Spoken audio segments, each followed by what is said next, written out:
नमस्कार दोस्तों। आज के वीडियो में हम जानेंगे बायो मेम्ब्रेन्स के बारे में। इस वीडियो में मैं इंट्रोडक्शन कवर करूंगा, कुछ एक चीज़ें भी आपको बताने की कोशिश करूंगा जो कि इम्पॉर्टेंट है जब बात आती है बायो मेम्ब्रेन्स की। तभी इसके लिए मैंने टाइटल दिया है बायो मेम्ब्रेन इंट्रोडक्शन। तो जब बायो मेम्ब्रेन्स की बात आती है तो ये प्रेजेंट होती है माइक्रोब्स में। तो आप देख रहे हैं यहाँ पे बैक्टीरिया का स्ट्रक्चर बनाया है। नेक्स्ट, प्लांट सेल में भी आपके पास बायो मेम्ब्रेन्स हैं। फर्दर आपके पास जो एनिमल सेल्स आते हैं उनमें भी बायो मेम्ब्रेन प्रेजेंट रहती है। तो बायो मेम्ब्रेन का बहुत ही इम्पॉर्टेंट फंक्शन रहता है, इसीलिए अलग अलग ऑर्गेनिजम्स में एक ही तरह की लगभग बायो मेम्ब्रेन होती है। हालांकि उसका केमिकल कॉम्पोजिशन डिफरेंट रहता है। इसको हम प्लाज्मा मेम्ब्रेन भी कहते हैं। तो प्लाज्मा मेम्ब्रेन की जब बात आती है तो उसका फंक्शन रहता है कि टू मार्क द एज, यानी एक बाउंड्री बतानी है कि एक सेल की बाउंड्री क्या है। तो इसीलिए मैं नेक्स्ट पॉइंट लिख रहा हूँ, डिफाइन दी बाउंड्री। एज को डिफाइन करना है, बाउंड्री को डिफाइन करना है। Next, to separate the inside from the outside. जो अंदर का कंपोनेंट है सेल का, उससे उसे आउटसाइड के साथ किस तरह से डिफ्रेंशिएट करना है, वो बायो मेम्ब्रेन का काम होता है। और ये आउटलाइन करती है सेलुलर ऑर्गेनेलीज को भी। तो मेम्ब्रेन जो है सेल के पास में है और सेल की ऑर्गेनेलीज जो होती हैं वो भी इसी से कवर रहती हैं।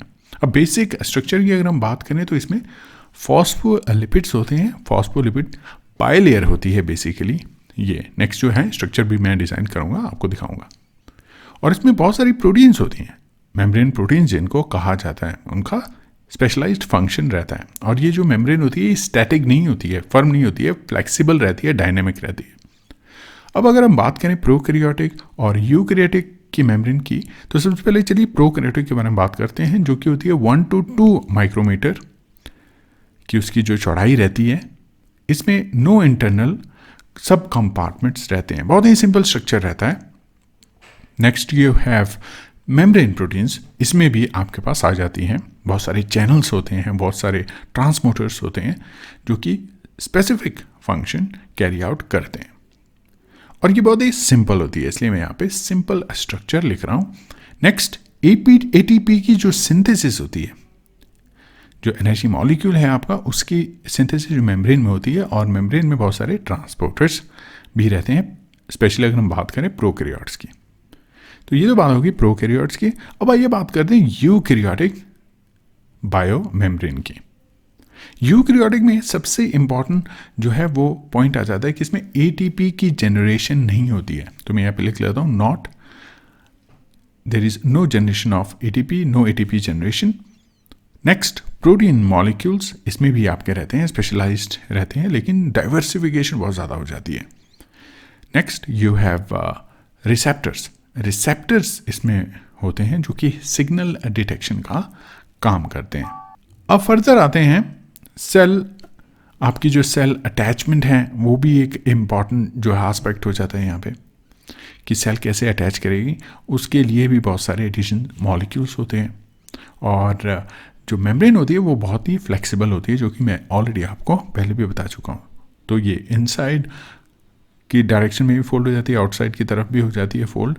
तो बहुत सारे फंक्शन जो हैं इसी कारण जो है होते हैं मेम्ब्रेन। तो अब आइए मैं आपको दिखाने की कोशिश करता हूँ कि जो मेम्ब्रेन का स्ट्रक्चर रहता है कि किस तरह से उसमें मॉलिक्यूल्स एम्बेडेड होते हैं, प्रोटीन मॉलिक्यूल्स। तो आप देख रहे हैं यहाँ पे फॉस्फोलिपिड की लेयर बना रहा हूँ मैं। इसी तरह एक और लेयर बनाऊँगा। ये मैंने एक transporter molecule, protein transporter molecule बनाया है। तो इस तरह से ये देखिए बाई लेयर रहेगी, जो हेड रहेगा, हाइड्रोफोबिक टेल रहेगी, वो इस तरह से ओरिएंटेड रहेगी। Next you have integral proteins. Integral proteins जो मेम्ब्रेन की इंटीग्रिटी के लिए बहुत इंपॉर्टेंट रहती हैं, नहीं तो बहुत ज़्यादा फ्लेक्सिबल हो जाएगी। तो आपको जो ऐसी प्रोटीन्स भी चाहिए जो उसकी इंटीग्रिटी को मेंटेन करें। Next, receptor. तो आपको यहाँ देखिए इस तरह से बताने की कोशिश कर रहा हूँ, जो रिसेप्टर होगा उसका एक्स्ट्रा सेलुलर पार्ट भी होगा, इंटरसेलुलर भी होगा, ट्रांसमेम्ब्रेन पार्ट भी रहेगा। तो रिसेप्टर्स भी होते हैं। और बेसिकली कुछ इस तरह का आपका प्रोटीन का स्ट्रक्चर रहेगा, प्रोटीन का जो मॉडल रहेगा। प्रोटीन का नहीं, रादर प्रोटीन और जो फॉस्फोलिपिड बाइलेयर है उसका जो स्ट्रक्चर रहेगा। तो ये बहुत ही इम्पॉर्टेंट पार्ट है एक सेल का, सेल की ऑर्गेनेलीज का। बेस्ड ऑन दिस बहुत सारे जो फंक्शन होते हैं वो सेल कैरी आउट करती है। तो उम्मीद करूंगा दोस्तों इस वीडियो के माध्यम से आपको बायो मेम्ब्रेन्स के बारे में सही जानकारी मिली होगी।